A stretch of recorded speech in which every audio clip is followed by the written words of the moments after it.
पुत्रदा एकादशी का व्रत वर्ष में 2 बार मनाया जाता है, एक श्रावण शुक्ल पक्ष में और दूसरा जो कि पौष मास शुक्ल पक्ष में पुत्रदा एकादशी का व्रत धारण किया जाता है। आप सभी भक्तों को पौष पुत्रदा एकादशी व्रत की ढेर सारी शुभकामनाएं। आप सभी के जीवन में लक्ष्मी नारायण की कृपा से आप सभी को सभी प्रकार के सुख तथा समृद्धि की प्राप्ति हो। जो भी भक्त सच्ची श्रद्धा के साथ नियम और निष्ठा के साथ पौष मास शुक्ल पक्ष पुत्रदा एकादशी का व्रत धारण करते हैं तो इस व्रत के प्रभाव से व्यक्ति के सभी प्रकार के पापों का नाश होता है। इसे धारण करने से मनुष्यों को जो कि पुत्रवान, विद्वान, कीर्तिमान, लक्ष्मीवान और यशस्वी होने का आशीर्वाद प्राप्त होता है। यह पुत्र प्रदायिनी व्रत है, इस कारण से इसे पुत्रदा एकादशी के नाम से जाना जाता है। पौष मास शुक्ल पक्ष की एकादशी तिथि प्रारंभ समय जो कि 30 दिसंबर 2025 दिन मंगलवार सुबह 7:52 और एकादशी तिथि की जो समाप्ति है वह 31 दिसंबर 2025 दिन बुधवार सुबह 5:01 पे एकादशी तिथि की समाप्ति है। यह समय जो कि सनातन पंचांग के अनुसार है और वाराणसी पंचांग के अनुसार एकादशी तिथि प्रारंभ 30 दिसंबर को सुबह 3:28 पे और इसका समापन जो कि 30 दिसंबर की रात्रि में 1:13 पर हो जाएगा। तो ऐसे में इस बार जो कि 30 दिसंबर को ही एकादशी का व्रत जो कि गृहस्थ या वैष्णव दोनों के लिए ही धारण किया जाएगा। तो आप जहाँ के भी समय को मानने वाले हो उसके अनुसार आप व्रत को धारण कर सकते हैं। व्रत पारण के लिए कहा गया है व्रत का पारण हरिवासर समाप्त होने के बाद और द्वादशी तिथि में ही करनी चाहिए। तो द्वादशी तिथि प्रारंभ समय 31 दिसंबर 2025 दिन बुधवार सुबह 5:02 और द्वादशी तिथि की जो समाप्ति है वह 31 दिसंबर की रात्रि 1:49 पे द्वादशी तिथि की समाप्ति है संपन्न कर लेंगे। पुत्रदा एकादशी व्रत का पारण जो कि गोमयेन पारणम यानी कि गाय के गोबर से व्रत का पारण है। यह संभव ना हो पाए तो आप जल, फल या तुलसी दल से व्रत का पारण करें। 30 दिसंबर को ब्रह्म मुहूर्त का समय सुबह 5:24 से सुबह 6:19 तक होगा। सूर्योदय का समय सुबह 6:43, सूर्यास्त शाम 5:18 होगा। राहु काल का समय 30 दिसंबर को दोपहर 2:39 से दोपहर 3:58 तक होगा और 31 दिसंबर को दोपहर 12:01 से दोपहर 1:20 तक होगा। राहु काल समय के दौरान कोई भी शुभ कार्य या नया कार्य नहीं करना चाहिए, इस बात का ध्यान रखें।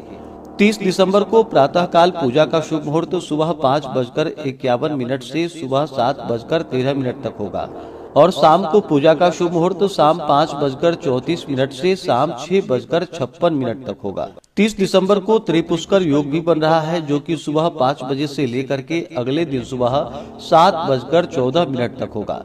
सर्वार्थ सिद्धि योग भी बन रहा है और रवि योग भी बन रहा है 30 दिसंबर को जो कि सुबह 3:58 से शुरू होकर के अगले दिन सुबह 7:14 तक होगा जो कि बड़ा ही अच्छा सहयोग बन रहा है। पुत्रदा एकादशी के व्रत में इस दिन विशेष प्रकार से भगवान विष्णु, माता लक्ष्मी और भगवान विष्णु की नारायण स्वरूप की पूजा करनी चाहिए।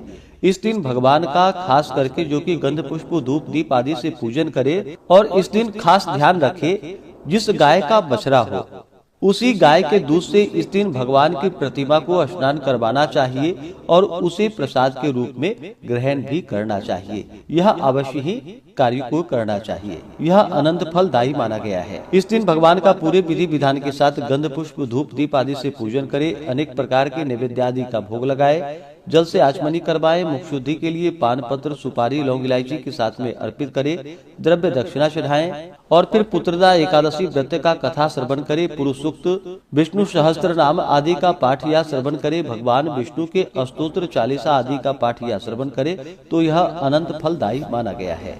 व्रत को जो कि दिन रात्रि उपवास रहते हुए धारण करना चाहिए। जो उपवास नहीं रह पाते हों, जिनका स्वास्थ्य सही ना हो तो आप एक समय फलाहार ग्रहण करके व्रत को धारण कर सकते हैं। एकादशी के दिन जो कि जहाँ तक हो सके दिन रात्रि जागरण करते हुए ही समय को व्यतीत करना चाहिए और अगले दिन जाकर के सुबह उठ करके स्नान आदि करके शुद्ध वस्त्र धारण करके भगवान का पूजन आरती कर ले, भगवान को भोग लगाए। ब्राह्मणों को भोजन करवाए, ब्राह्मणों को दान और दक्षिणा दे और फिर समय के अनुसार व्रत का पालन करना चाहिए। इससे अनंत फलों की प्राप्ति होती है। व्यक्ति के सभी प्रकार के पापों का नाश होता है। भगवान की कृपा से मनुष्य को, जो कि पुत्रवान, विद्वान, कीर्तिमान, लक्ष्मीवान और यशस्वीवान होने का आशीर्वाद प्राप्त होता है तथा संतान इच्छुक भक्तों को संतान लाभ की प्राप्ति होती है। व्यक्ति को व्रत के दौरान शुद्ध और सात्विकता का पालन करना चाहिए। किसी के ऊपर क्रोध नहीं करनी चाहिए। अपने मन में किसी के प्रति ईर्ष्या या द्वेष का भाव नहीं लाना चाहिए। पूर्ण निष्ठा भक्ति भाव के साथ भगवान का पूजन, कथा श्रवण आदि का कार्य करे तो यह अनंत फलदायी होता है। तो आशा करता हूँ कि यह जानकारी आपको अच्छा लगा हो।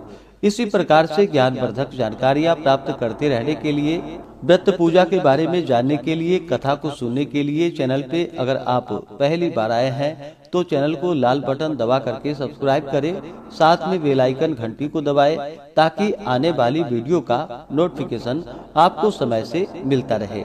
वीडियो को लाइक करें, शेयर करें। सुखी रहें और स्वस्थ रहें। जय श्री राधे कृष्ण। धन्यवाद।